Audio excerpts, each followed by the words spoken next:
ನಮಗೆ ರಕ್ಷಣೆ ಎಂಬುವಂಥ ವಸ್ತ್ರವನ್ನು ದೇವರು ತೊಡಿಸೋದಕ್ಕೆ ಸಿದ್ಧವಾಗಿದ್ದಾರೆ. ಆತನು ಸಿದ್ಧನಿದ್ದಾನೆ ಪ್ರಿಯರೇ. ರಕ್ಷಣೆಯನ್ನು ನಿತ್ಯವೂ ನೀಡೋದಕ್ಕೆ ಆತನು ಸಿದ್ಧನಾಗಿದ್ದಾನೆ. ನಾವು ದೇವರ ಬಳಿಗೆ ಹೋಗೋದಕ್ಕೆ ಮನಸ್ಸು ಮಾಡಬೇಕಷ್ಟೇ ಪ್ರಿಯರೇ. ನಮ್ಮ ಮನಸ್ಸು ಹುಡುಗಿ ಕೊಟ್ಟಿರ್ತೀವಿ, ಹುಡುಗನ ಕೊಟ್ಟಿರ್ತೀವಿ, ಬರೀ ನೋವೇ ಮಾಡ್ತಾರೆ, ಬರೀ ಗಾಯ ಮಾಡ್ತಾರೆ. ಹಗಲು ಗಾಯ, ನಿದ್ರೆ ಇರಲ್ಲ, ಫೋನ್ ಬರಲಿಲ್ಲ ಅಂತ ಚಿಂತೆ, ಬಾರಂಗಡಿಲಿ ಎನಿಸ್ಕೋತೀವಿ ಈಗ ಫೋನ್ ಮಾಡ್ತಾನೋ ಅಂತ. ಬರೀ ಗಾಯ ಪ್ರಿಯರೇ. ಮನುಷ್ಯರ ಪ್ರೀತಿಯಿಂದ ಬರೀ ನೋವೇ, ಗಾಯ, ಅವಮಾನ. ದೇವರ ಪ್ರೀತಿಯಲ್ಲಿ ಅವಮಾನ ಇಲ್ಲ, ಗಾಯ ಇಲ್ಲ, ಅಸಮಾಧಾನ ಇಲ್ಲ. ಎಲ್ಲ ನಮ್ಮ ಆತ್ಮಕ್ಕೆ ಅನುಕೂಲವಾದಂಥ ದೇವರ ಮಾತುಗಳು ಔಷಧಿ ಹಾಗೆ ನಮ್ಮನ್ನು ಗುಣಪಡಿಸುತ್ತೆ. ನಮ್ಮ ದೇಹಕ್ಕೂ ನಮ್ಮ ಆತ್ಮಕ್ಕೂ ಅಂಟಿರುವಂಥ ದೊಡ್ಡ ರೋಗದಿಂದ ಬಿಡುಗಡೆ ಕೊಡುವಂಥದ್ದೇ ಈ ಬೈಬಲ್ ಎಂಬುವಂಥ ಸತ್ಯವೇದ ಗ್ರಂಥ ಪ್ರೇರೆ. ನಮ್ಮ ಹೃದಯ ಭಯಂಕರವಂಥ ರೋಗದಲ್ಲಿ ಇದೆ ಪ್ರೇರೆ. ಯೆರೆಮೀಯ ಪ್ರವಾದನೆ ಗ್ರಂಥ ಕಡೆದಾಗಿ ಓದಿ ಮುಗಿಸ್ಕೊಳ್ಳೋಣ.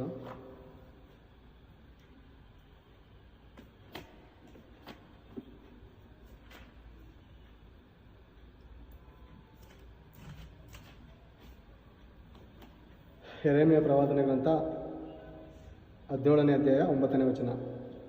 ಹೃದಯವು ಎಲ್ಲದಕ್ಕಿಂತಲೂ ವಂಚಕ, ಗುಣವಾಗದ ರೋಗಕ್ಕೆ ಒಳಗಾಗಿದೆ. ಅದನ್ನು ಯಾರು ತಿಳಿದಾರು? ನಿಮಗೆ ಗೊತ್ತಿಲ್ಲ. ನಿಮ್ಮ ಹೃದಯ ನಿಮ್ಮನ್ನು ವಂಚಿಸ್ತಾ ಇದೆ. ನಿಮ್ಮ ಹೃದಯ ವಂಚಿಸ್ತಾ ಇದೆ, ಬೇರೆ ಹೃದಯ ಅಲ್ಲ. ನಮ್ಮ ಹೃದಯ ನಮ್ಮನ್ನು ವಂಚಿಸ್ತಾ ಇದೆ.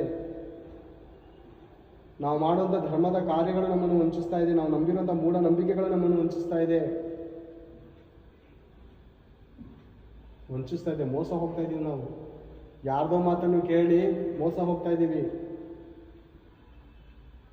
ತಂದೆ ಹಾಕಿದ್ದು ಆಲದ ಮರ ಅಂದ್ಕೊಂಡು ಅದ್ರ ಮೇಲೆ ನೇತಾಡ್ತಾ ಇದೀವಿ. ಒಂದು ಸಾರಿ ಹೊರಗಡೆ ಬಂದು ಪ್ರಪಂಚವನ್ನು ನೋಡಿ, ಈ ಲೋಕಕ್ಕೆ ಬರೋದಕ್ಕಿಂತ ಮುಂಚೆ ಒಂದು ಲೋಕದಲ್ಲಿ ಇದ್ದೋ ನಾವು. ತಾಯಿ ಗರ್ಭದ ಲೋಕದಲ್ಲಿದ್ದೋ.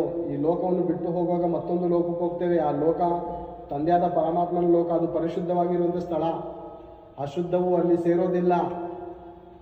ಆದ್ದರಿಂದ ಬದುಕಿರುವಾಗಲೇ ಶುದ್ಧತ್ವದ ಮಾರ್ಗ ಯಾವುದಂತೂ ನಾವು ತಿಳ್ಕೋಬೇಕು. ಪರಿಶುದ್ಧವಾದಂಥ ಮಾರ್ಗ ಯಾವುದಂತ ನಾವು ತಿಳ್ಕೋಬೇಕು. ಬದುಕಿರುವಾಗಲೇ, ಖಂಡಿತ ಬದುಕಿರುವಾಗಲೇ. ಮೋದಿಯವ್ರು ನೋಟ್ ಚೇಂಜ್ ಮಾಡಿದ್ರು. 1,000 ರೂಪಾಯಿ ನೋಟು ಫ್ರೀಯಾಗಿ ಕೊಟ್ಟರು, ಇವಾಗ ಯಾರು ತಗೊಳ್ಳಲ್ಲ. 2,000 ರೂಪಾಯಿ ನೋಟು ಫ್ರೀಯಾಗಿ ಕೊಟ್ಟರು ತಗೊಳ್ಳಲ್ಲ. ಬೆಲೆ ಇಲ್ಲ ಅದಕ್ಕೆ. ಬದುಕಿದ್ದೀವ, ನಮಗೆ ಬೆಲೆ ದೇವರ ದೃಷ್ಟಿಲಿ ಜೀವಂತನಾದ ನೀನೇ ಬದುಕಿರುವಾಗಲೇ ದೇವ್ರು ಬೇಕಾಗಿದೆ. ಸತ್ತ ನಂತರನ ನಿನ್ನ ಮನೆಯವ್ರಿಗೆ ಬೇಕಾಗಿಲ್ಲ. ನೀನು ಸತ್ತ ನಂತರ ಓ ಮನುಷ್ಯ, ನಿನ್ನ ಮನೆಯವರಿಗೆ, ನಿನ್ನ ಮಗನಿಗೆ, ನಿನ್ನ ಮಗಳಿಗೆ